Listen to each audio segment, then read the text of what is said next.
Let's consider a scenario to understand the testing life cycle. You work for an IT outsourcing company, as part of the testing team, and your company is hired by a bank to develop an online banking application. To understand the testing life cycle, let's first quickly go through the development life cycle. During requirement analysis phase, after series of meetings, the client decides he wants the following 5 functionalities into a system. Login, on valid credentials. View current bank account balance. Deposit money. Withdraw money. Transfer money to a third-party account. Next, in the functional specification stage, architecture, database, and operating environment design are finalized. Next, in high-level design stage, the application is broken down in module and programs.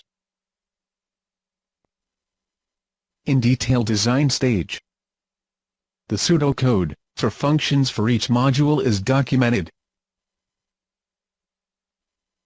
Next, actual coding begins. This is the software development cycle of the V model. During all these phases, the tester is not sitting idle for the coding to complete, but is doing corresponding testing activities. Let's look at them one by one. Unit testing. It is also called component testing. It is performed on a standalone module, to check whether it is developed correctly. For the login module, which may look like this after development, typical unit test cases would be: check response for valid login and password, check response for invalid login and password, check response when login is empty and login button is pressed. Unit test is done by developers, but in practical world, developers are either reluctant to test their own code or do not have time to unit test.